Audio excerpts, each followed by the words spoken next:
What's up, YouTube? Erod212 here with another episode of the Back Nine. So last week's episode, we touched on Miles Morales. Can't do Miles Morales without talking about who?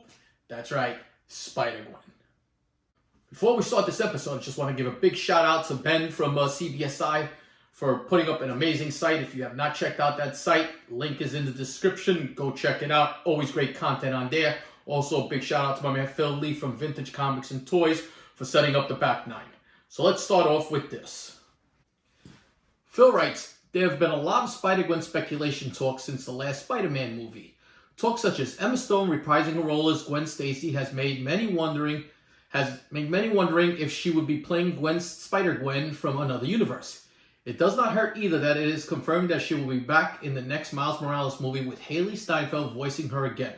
Lots of variants and keys are trending, so this week we thought we would give our recommendations on her best covers and variants while the market stays hot for this character spec. If you have a pick not mentioned, please mention on the comments below. Your suggestions are always appreciated here. As I always say, make sure you comment on CBSI, but also leave comments in here on this video here, and share with the community exactly what covers you might think or what books you might think would be great Spider-Gwen picks. Let's go with the first pick. So Van Denby goes with Spider-Gwen number 3. Stacy, where the blank are you? The 1 in 25 Putri variant. This variant by Putri is amazing as Spider-Gwen is slinging and conversing with MJ in this humorous yet fun scene. Currently goes for ratio and I think it's a steal of a price. I tell you what, that's a great cover, and at $25, something that you might want to drop a few dollars on. Yasmin Putri, I believe it is her name. Good covers, good covers. Jack Kornblatt goes with Spider-Gwen number 1, Comic Pop Frizen variant.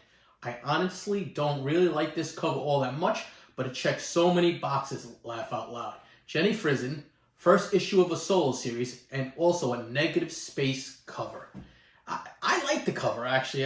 It was one of the earlier negative space books that were done before the gigantic craze for them. This was one of them. Peter Wren goes with Spider-Gwen number 4, the San Diego Comic-Con Aja variant.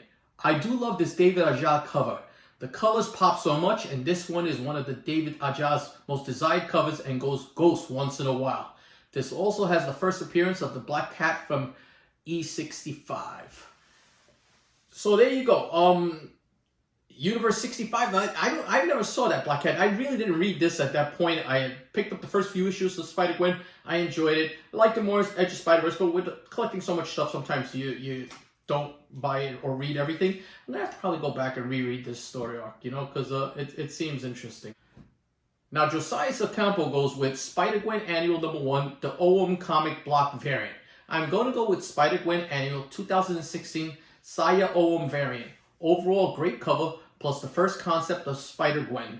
Comic block eventually went out of business, so who knows how many more covers actually exist. Maybe more than 10K. It was a moderate-sized service, but kept losing subscribers up until they closed down. I like this cover. I think it's a great cover. And, you know, if there's 10,000 copies only of this, and not all of them went out, kind of a lower print run, badass cover. Unfortunately, it's an annual, so it'll be all about the cover with this book. Now, Ben Stein goes with Ghost Spider number 4. Fantastic cover. Surprised no one picked up the Ji-Hung Lee Ghost Spider number 1, but I'm actually going with this one. It's a stunning cover. This book fits a lot of criteria. It's a great cover. It's a rain cover, which a lot of people, there are niche collectors that collect rain covers. She's sitting on top, perching, kind of like that Spider-Man pose. It's ominous. It's a great cover. Now, Terry Harkness goes with Spider-Gwen number 16. And I like this pick. This is part 2 of Sitting in a Tree, which continues from Spider-Man number 12, the first kiss between Miles and Gwen. And that issue has gone up to $75 sold, so maybe the sales on that book can trickle to this one. They are both on the cover, and this one really catches my eye. I feel that Gwen and Miles are intertwined in the MCU. You know, they're both modern day versions of characters from the 60s. And that first kiss cover went nuclear for a while. Actually, as he says, still carries a $75 price just because of the cover. So if you look at this cover, it's done really well. One falling, like you see one face up, the other one facing down. Nicely done cover. I like it a lot. Chris Nelms goes with Ghost Spider number 7. This is a low print issue, and Paul Pope is just crazy good. There's not a lot to say about this cover except it's great concept. You notice the straight lines and the way that she's balancing on those lines, almost like a ballerina of some sort. Could be a pole dancer too, just saying. But real nice cover. Topher goes with Web Warriors number 10. This is a serious yet dope Spider G cover, but I dig this. This issue has no variant, which adds a little cherry on top. And it's a black cover to boot. Look at that. I like the way the mask, the hood is off, and you can just see the whole mask. Nice cover. So those were the picks, but you know what? Let me give you my pick. But I couldn't pick one. So you know what? I went with two. I went with Spider Gwen number 4, the New York City Mark Brooks variant. And this cover has a New York City feel and was created by one of today's best cover artists. You just can't go wrong with that combination. And I also went with a classic. And that's Edge of Spider-Verse number 2, the 3rd printing. I just love this cover. It is not only the first appearance of Spider-Gwen, but it is also the only printing that has a different cover for this issue. Underrated for a long time and finally starting to see its due.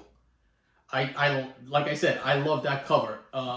I actually have multiples of this because it was the first time when these books were coming out, and this is like, I think it's like 2014 maybe. All they were doing was just changing the banner on it and changing the color on the banners. They weren't giving you a variant cover. And then they did this here, and it's like, you know, renditions of her from all this sketch variants type of thing, a sketch rendition, so that they can do concept on her.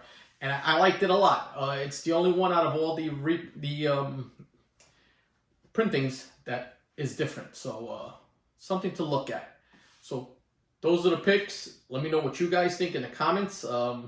If you like this, take a look at this video here because there were some really good picks here. And I dropped this video the other day on some really good variants you might want to take a look at. Let me know what you think of this also. But until my next video, peace.